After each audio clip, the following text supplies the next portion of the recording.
Well, Narina's taking us out to a peach orchard for today's video. Oh, and there she is. So Hey, why everybody. are we in a peach orchard, Narine? Oh, because last week I drove by and the blooms were just out in full force, and you'll be able to see some of them here. They're absolutely beautiful. Now, peaches mean a lot to you, don't they? Peaches mean a lot to me. And fun fact, for those who don't know, I used to own a peach orchard and I absolutely loved it. It was the best job I ever had. And 24 years ago, we were planting peach trees at this time of the year. And so it's really neat. We were actually here in an orchard that belongs to a local farmer, and we had a wonderful conversation with him, and he graciously gave us permission to come and do this video here. And we're very grateful to him for that. And so peaches, for me, have so much correlation between what goes on in a peach tree and our life. Like a planting, they obviously had to be planted. Right. So there's different seasons. So planting season is always a fun time, and it takes time for that tree to grow to give you any kind of production. And so there's those early growing years, just like us, right? Okay. And so when we reflect that back to our Christian faith, it's like the Word of God is planted in us. And then there's a growing season. Love it. Right? And then there comes the pruning season. Which is Here where comes we're the at pruning right now. season. And so there's cuts here and there's cuts there. Why are pruning seasons necessary?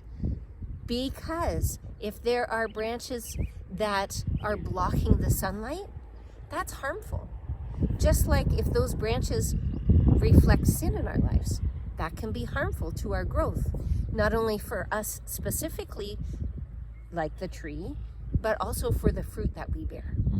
And so that's super important. And then after pruning season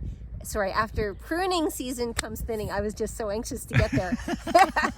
All right, so you thin. What's the purpose of thinning? Okay, so the tree is naturally going to produce more fruit than it can bear. Sounds like someone else I know. And so often the tree is overloaded, right? And we do that in our own lives sometimes. We just overload ourselves. And the danger with that, with the tree, is that the vitality of the tree can be harmed. The size of the fruit will be impacted. And so it's no different in our lives. When we overload our lives, then something suffers. And would that be our relationship with the Lord that could suffer? Absolutely. Our time spent with the Lord? Absolutely, it could be. Absolutely. And then we move on to harvest season. And always, every segment of peach growing is so much fun, in my opinion. I like the peaches when they're harvested in a bowl. With ice cream. And they are so good that way. And we wish that, as a farmer, I wish that, it'd be nice if all of the peaches were mature at the same time, and one pass through the orchard would have been ideal. But it doesn't work that way. Life doesn't work that way. And likewise, life does not work that way. We don't get to choose a lot of those outcomes, but we get to make the best of it. And we get to be attentive and intentional in our actions so that we have the greatest harvest possible. And so that means spending time with the Lord. And it means being obedient to when He calls us to do things. Quickly obedient. And to be able to walk with Him, that's where the peace is.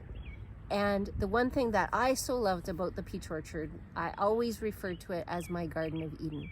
It was, to me, the most peaceful place on earth. Beautiful. And that just still has such a beautiful place in my heart. So we just wanted to share with you all the seasons of the peach tree.